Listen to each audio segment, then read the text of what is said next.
This is Charlie Parsons for Boxing Social in association with William Hill and Empire Fight Store.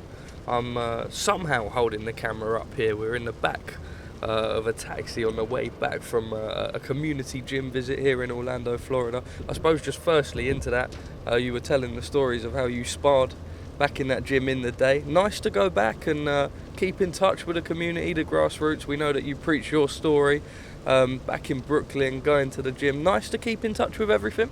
No, for sure. It was definitely nice to go back and see some of the old coaches that I know growing up in the amateurs, just seeing familiar faces, from back in the day. So that was cool.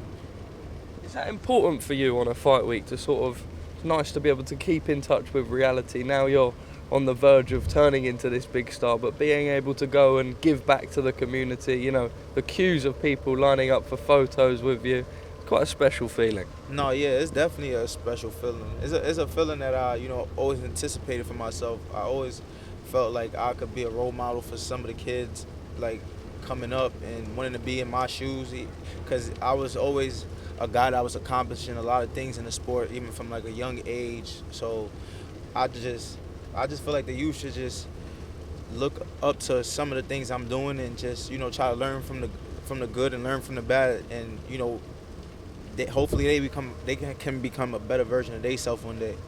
It's funny you say that. Eddie mentioned that, not every one of them is going to become champions. Maybe not any of them will become champions, but what you can learn just from going to a boxing gym in terms of manners, how you sort of respect your elders. Eddie spoke about sort of the coaches. They go in there, they volunteer.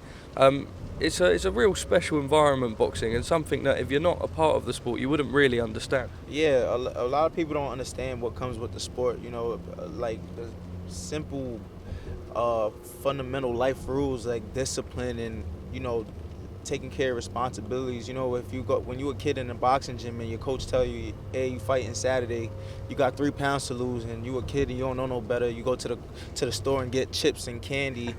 Or he tells you, make sure you do your run for a Saturday fight, and you don't do it, and you reap the repercussions of losing or getting embarrassed. Even though you don't become a champion in boxing, it just shows you that, you need discipline. And if you did what your coach showed you, maybe, things would have turned out better. So boxing teaches a lot of qualities in life that could take any kid or anybody, further in life, because you got to be very mentally strong for boxing.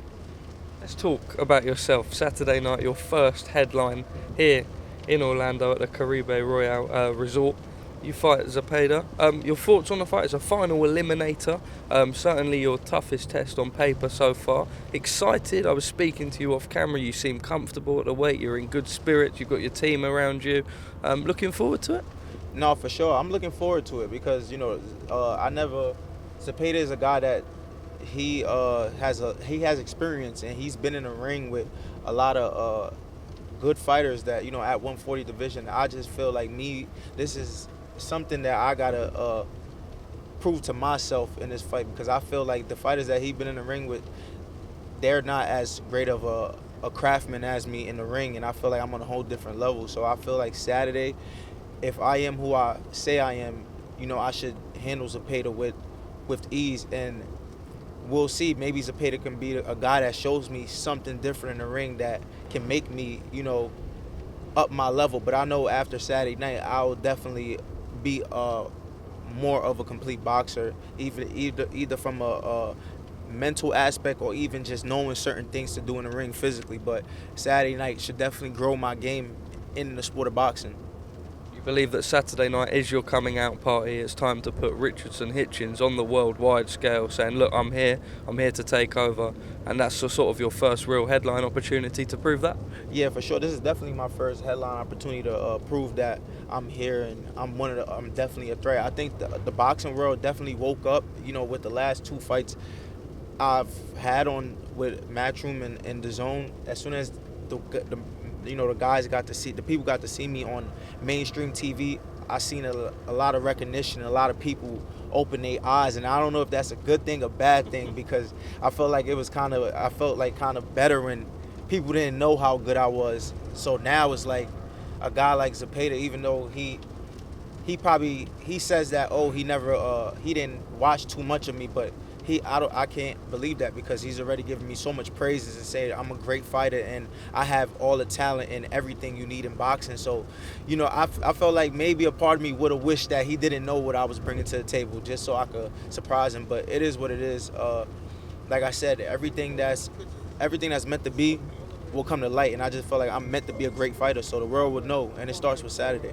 From walking in that boxing gym for the first time to this Saturday being the headline, the main event, DAZN, a global platform, it will have a lot of eyes on it from the UK as well, with obviously the undisputed female fight and the return of Conor Benn. How much does that excite you, and how proud would your younger self be of you in this position? Somebody just wrote me on Instagram too, that from London. It was like, whenever you're in town, a free meal, if you get a free meal in my restaurant, come down to my restaurant. So definitely it's a great opportunity to lock in and get in touch with my UK based fans, because I actually want to go to the UK one of these days.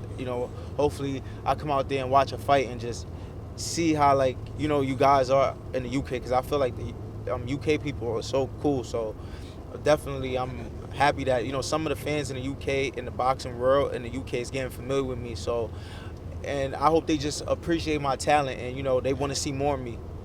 You're signed with the UK promoter sat in front of us now, Mr. Eddie Hearn. What would you say about your time with Matchroom so far? Happy with how things are going? Yeah, I'm definitely happy with how things been going with Eddie. Everything jumped so quickly, and I expected that from. No. I expected that. with when I first signed with Eddie, I expected that off the rip, because I seen he had other guys at 140, and I just was like, nah, when he see me, he gonna know I'm on a whole different level. And then if you look at the first press conference I did with Matchroom, when all the fighters were sitting on the table, I said I believe I'm the best fighter on the card, and I meant that when I said it. I just wasn't talking. I looked around and I just felt like none of the guys that was sitting there was on my level. So I just feel like like I said, if you the truth, it'll show, and I think that it's showing slowly but surely. Let me just pick up on that. You talk about that press conference and being up on the table. It kicked off between yourself and Montana Love. We know that fight didn't happen, unfortunately. A lot of boxing fans were very excited. Is that put to bed forever, or do you believe that your paths will cross in the future?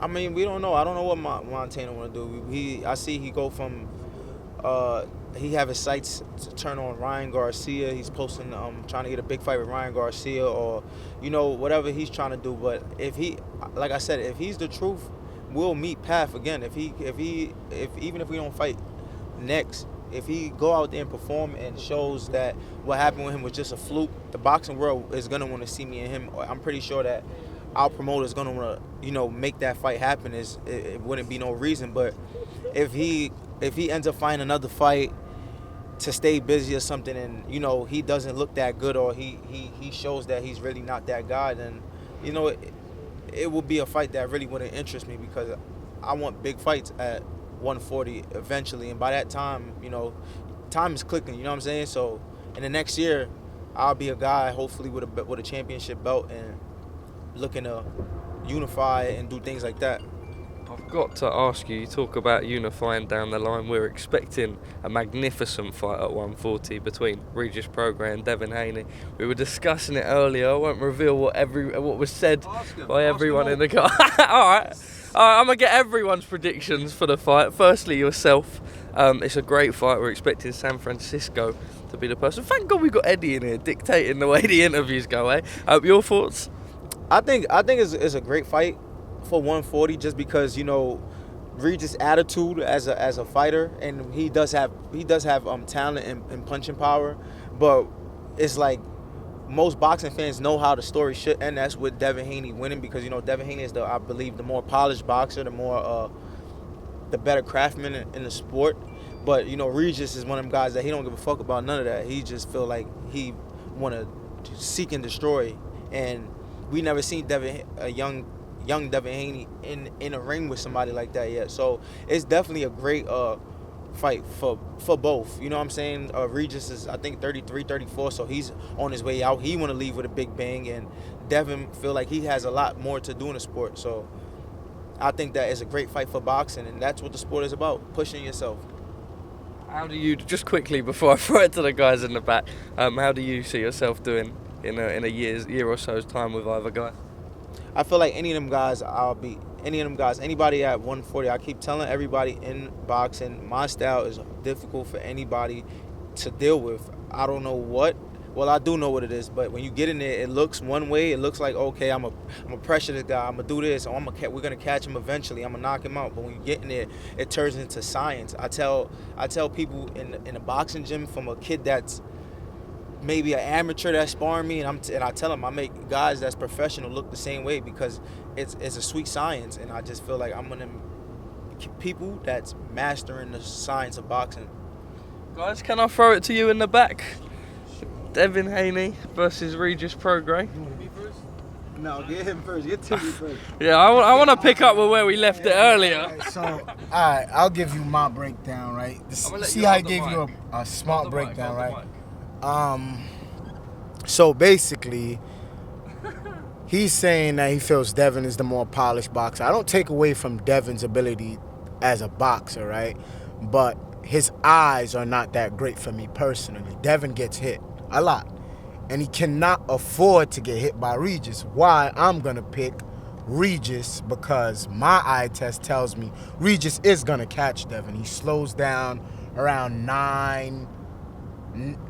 ninth round. Devin starts to slow down very drastically, and that's when he's gonna get caught, I believe, in the tail end of the fight. In the beginning, he's gonna look great, spectacular, but he's gonna get caught. You look like you want to jump in.